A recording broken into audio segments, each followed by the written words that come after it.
ጤና ይስጥልኝ የተወደዳችሁ ተከታታዮቻችን፣ ምጣኔ ሀብታዊ እድገት ለማህበራዊ ዋስትናችን በማለት ተግቶ ከሚሰራው ገበያ ሚዲያ የጥቅምት 1 ቀን የ2018 ዓ.ም የዕለቱን የምዕራፍ 1 የዜና ዘገባችንን ይዘንላችሁ ቀርበናል። የዜና ዘገባችንን ስፖንሰር ያደረገልን አጋራችን ደግሞ ሮሃ የፎሬክስ ቢሮ ነው። በዜና ዘገባችን ላይ የሮሃ ፎሬክስ ቢሮን የዕለቱን የምንዛሬ ተመን የምናሳውቃችሁ ይሆናል። በዜናዎቻችን ላይ የተመረጡ ምጣኔ ሀብታዊ ማህበራዊና ሌሎች ወቅታዊና አዳዲስ ጉዳዮችን አካተናል። እንድትከታተሉንም እንጋብዛችኋለን። በቅድሚያም አርዕስቶችን። ለተሽከርካሪ ባለንብረቶች ከሚኒስትሩ ጥብቅ ማሳሰቢያ ተሰጠ። ከዚህ ጋር ተያይዞ የአዲሱ ታርጋ ዋጋን የተመለከተ አዲስ መረጃም ተሰምተዋል፣ የምንነግራችሁ ይሆናል። ከቀረጥ ነፃ ወደ ሀገር ውስጥ የሚገቡ ተሽከርካሪዎችን በተመለከተ ከገንዘብ ሚኒስቴር የተሰማ አዲስ መረጃ አለ፣ በዝርዝር ይዘነዋል። ዜጎች የቴሌቪዥን ግብር 2 ጊዜ እንዲከፍሉ እየተጠየቁ በመሆኑ ከፍተኛ ቅሬታ አቅርበዋል። አብራችሁን ስትቆዩ ወደ እናንተ የሚደርስ ይሆናል። የኢትዮጵያን የባህር በር ጥያቄን በተመለከተ አዲስና አነጋጋሪ መረጃም ይዘናል፣ እናደርሳችኋለን። የተከበራችሁ ተከታታዮቻችን አብራችሁን በመቆየት እንድትከታተሉን እየጋበዝን ወደ ዝርዝር ጉዳዮች እንግባ። በኃይል መቆራረጥ ምክንያት ስራዎችን ለማከናወን ተቸግረዋል? ለጀነሬተርና ለነዳጅ ምን ያህል ገንዘብ እያወጡ ነው? የግሪን ሰንቴክ የፀሐይ ኃይልን በእጁ ያድርጉ። ከግሪን ሰንቴክ ጋር የኃይል መቆራረጥ ፈጽሞ አይታሰብም። የኃይል አቅርቦቱ ሰፊ በመሆኑ በመብራት መቆራረጥ ምክንያት አንዳች ስራው አይስተጓጎልም። የፀሐይ መፍትሄዎች እኛ ጋር ናቸው። በከፍተኛ ጥራት የተሰሩ የሊቲየም ባትሪዎች ከኢንቨርተር ጋር እንዲሁም በብዙ የፓኔል አቅም አማራጮች ለሆቴል፣ ለባንክ፣ ለጤና ተቋም፣ ለቢሮ ወይም ለቤት ምን ያህል ኃይል እንደሚያስፈልጎ እኛ ነግሮታለን። ዋጋው ተመጣጣኝ ከመሆኑ በተጨማሪ ከዳሽን ባንክ ጋር የዱቤ ያለ አገልግሎት በአነስተኛ ወለድ አማራጭና በሸሪያው ሕግ መሰረት ያለ ወለድ መጀመራችንን ስንገልጽ በታላቅ ደስታ ነው። አንድ ጊዜ ተግብሩ፣ አመታትን ቆጥቡ። ይህ ፀሐይ ብቻ አይደለም፣ የሚቀጥል ኃይል ጭምር እንጂ። የግሪን ሰንቴክ ኃይልን በእጁ ያስገቡ።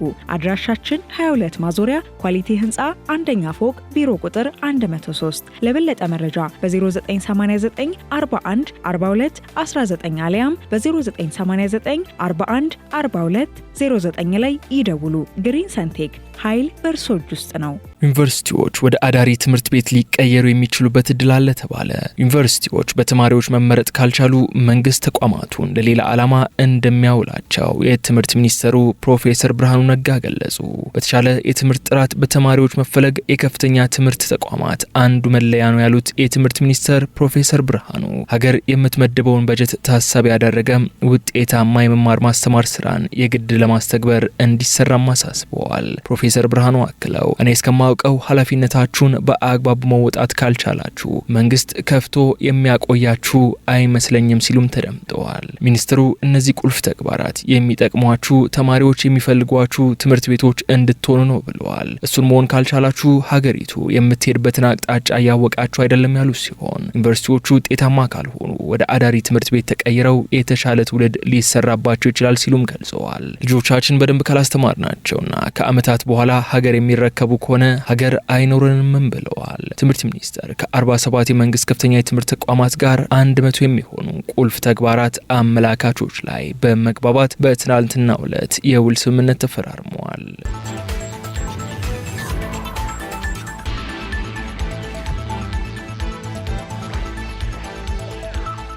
ህመምተኛ የያዘን በማስመሰል የፍተሻ ኬላ ለማለፍ የሞከረው የአምቡላንስ ሹፌር 1.3 ሚሊዮን ብር የሚገመት የኮንትሮባንድ ዕቃ ጭኖ በቁጥጥር ስር ዋለ።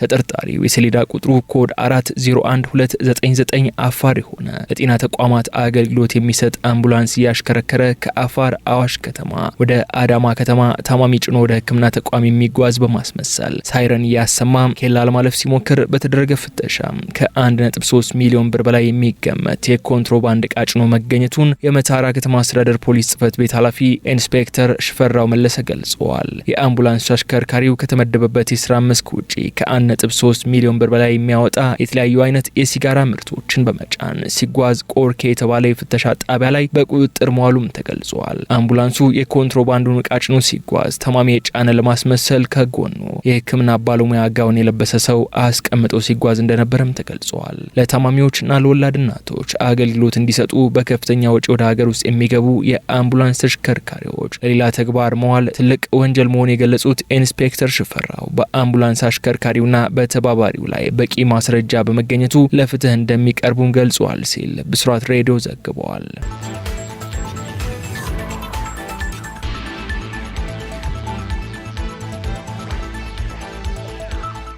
የሲኖትራክ ኩባንያ የቴክኒክ ችግር ያለባቸው የሲኖትራክ ገልባጮችን ማስተካከል መጀመሩ ተገለጸ።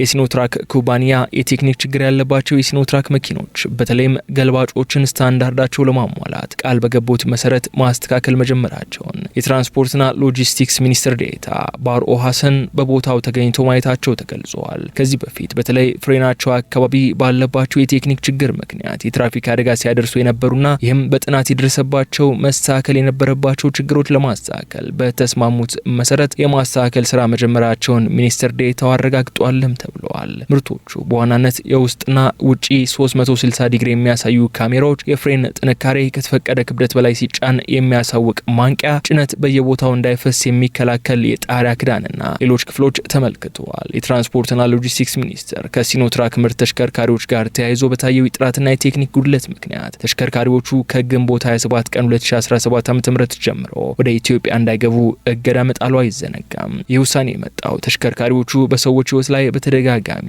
አደጋ እያደረሱ በመሆናቸው እንደሆነም እንደ ምክንያት ተጠቅሰዋል።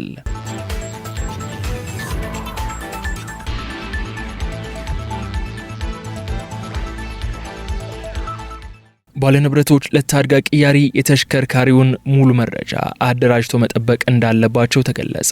አዲሱ የተሽከርካሪ መለያ ሰሌዳ ወይንም ታርጋ በሚቀየርበት ጊዜ ወጪውን ራሳቸው የተሽከርካሪ ባለንብረቶች እንደሚሸፍኑ የትራንስፖርትና ሎጂስቲክስ ሚኒስቴር ማስታወቁ ይታወሳል። ይህን ተከትሎም በበርካቶች ዘንድ አዲሱን የተሽከርካሪ መለያ ሰሌዳ ወይንም ታርጋ ለመቀየር ስንት ነው የሚከፈለው የሚለው ጥያቄ በተደጋጋሚ እየተነሳ ስለመሆኑ ተገልጿል።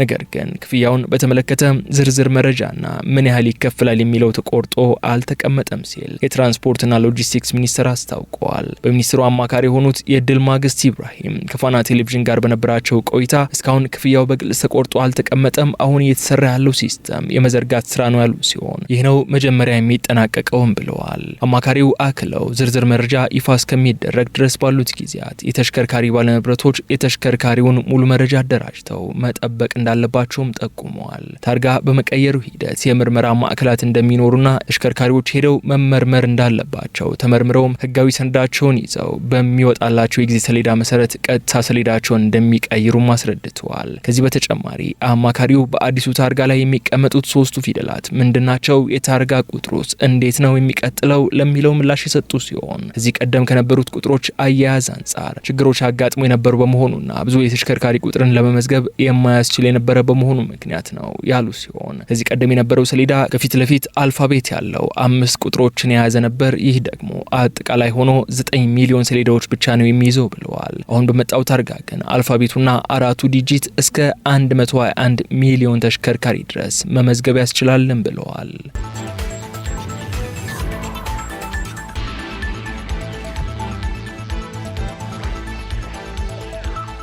በተፈጥሮ ጋዝ የሚሰሩ ተሽከርካሪዎች ከቀረጥ ነጻ ወደ ሀገር እንዲገቡ ተፈቀደ።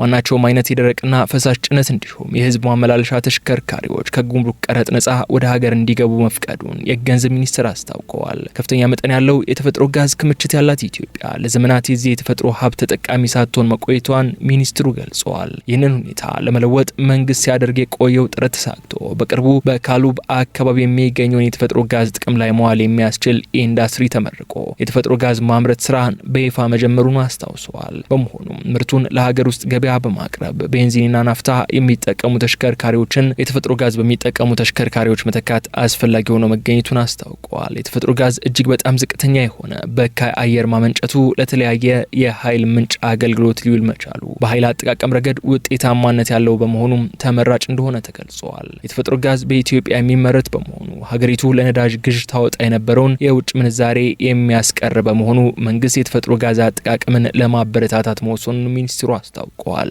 በዚህም መሰረት ይህ መመሪያ ከወጣበት ቀን ጀምሮ ሙሉ በሙሉ በተፈጥሮ ጋዝ የሚሰሩ ማናቸውም አይነት የደረቅና የፈሳሽ ጭነት እንዲሁም የህዝብ ማመላለሻ ተሽከርካሪዎች ከጉምሩክ ቀረጥ ነጻ ወደ ሀገር እንዲገቡ መፈቀዱን ሚኒስትሩ ገልጸዋል። በትራንስፖርትና ሎጂስቲክስ ሚኒስቴር በተወሰነው መሰረት ይህ መመሪያ ከወጣበት ቀን በፊት በትራንስፖርትና ሎጂስቲክስ ሚኒስቴርና በሌሎች ተቋማት ወደ ሀገር እንዲገቡ ከተፈቀደላቸውና በ6 ወር ጊዜ ውስጥ ወደ ሀገር ከሚገቡት በስተቀር በቤንዚንና በናፍጣ የሚሰሩ የጭነትና የህዝብ ማመላለሻ ተሽከርካሪዎች ወደ ሀገር እንዳይገቡ ጥብቅ ቁጥጥር እንዲደረግ ሚኒስትሩ አሳስበዋል።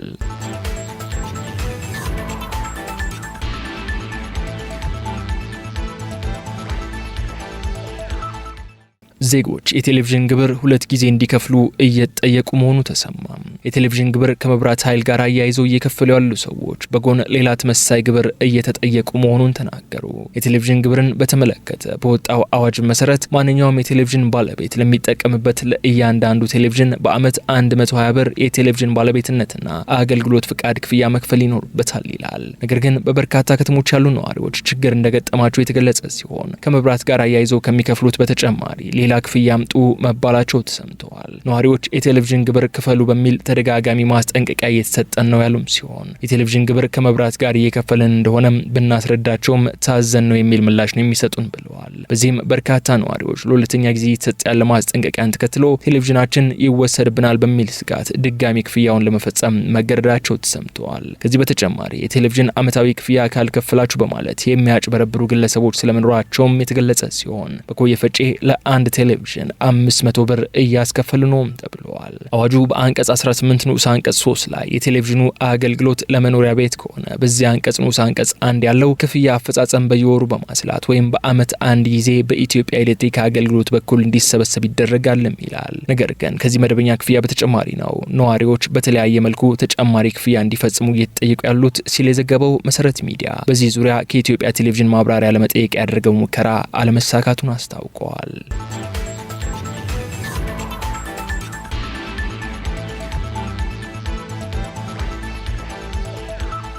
የኢትዮጵያ የባህር በር መሻት ፍትሐዊ የኢኮኖሚ ተጠቃሚነት ከማስጠበቅ የሚመነጭ የብሔራዊ ጥቅም አጀንዳ ነው ተባለ።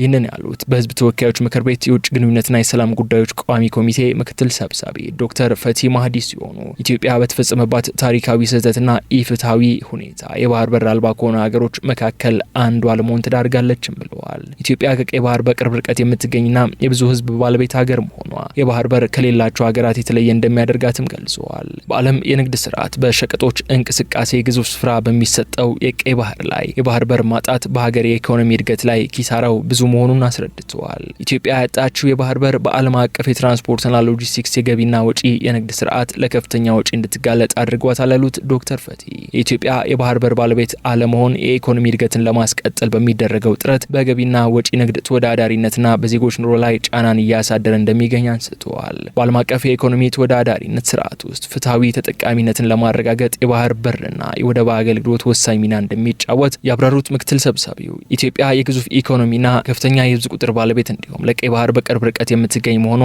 የባህር በር ፍትሐዊ ጥያቄዋ የብሔራዊ ጥቅም አጀንዳና የህልውና ጉዳይ መሆኑን አጽንኦት ሰጥተውበታል። የባህር በር መሻቷንም ፈጣን የኢኮኖሚ እድገትና ተጠቃሚነትን ከማሳለጥ የሚመነጭ ቀጠናዊ የጋራ ተጠቃሚነትና ዓለም አቀፍ መርህን የተከተለ የብሔራዊ ጥቅም ጉዳይ መሆኑን አመላክተዋል። ኢትዮጵያ የባህር በር መሻት የምስራቅ አፍሪካ ኢኮኖሚ ትስስርን በማሳለጥ ቀጠናዊ ሰላምና ደህንነትን ከማስጠበቅ ጋር የተቆራኘ ጭምር መሆኑን ማስገንዝበዋል። የምስራቅ አፍሪካ ትስስር የንግድ ልውውጥና የቱሪስት ፍሰት በማጠናከርም የቀጠናውን ዜጎች የኢኮኖሚ ተጠቃሚነት በማሳደግ የጋራ ብልጽግናን ለማረጋገጥ ጉልህ ጠቀሜታ እንደሚኖረው ተናግረዋል።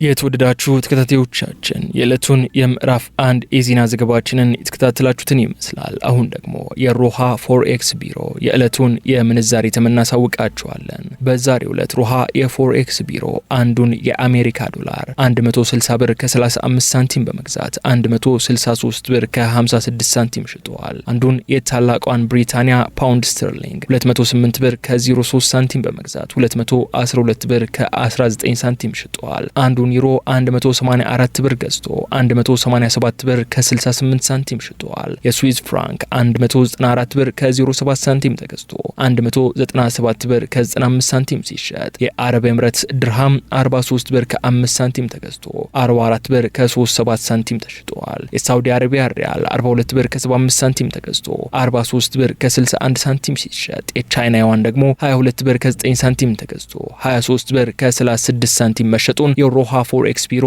ይፋ ያደረገውን የዕለቱን የውጭ ምንዛሬ ተመን ያሳያል።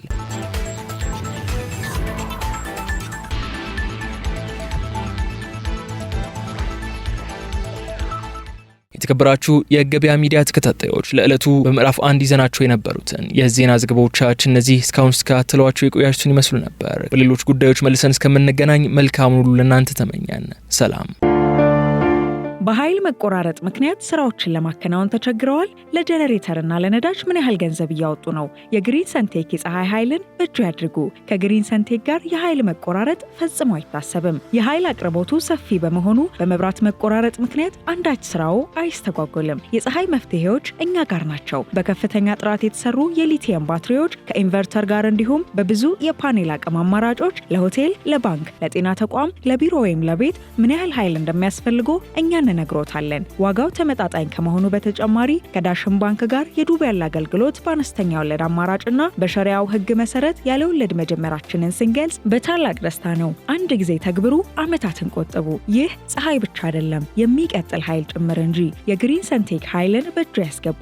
አድራሻችን 22 ማዞሪያ ኳሊቲ ህንፃ አንደኛ ፎቅ ቢሮ ቁጥር 103። ለበለጠ መረጃ በ0989 41 42 19 አሊያም በ0989 41 42 09 ላይ ይደውሉ። ግሪን ሰንቴክ ኃይል በእርሶ እጅ ውስጥ ነው።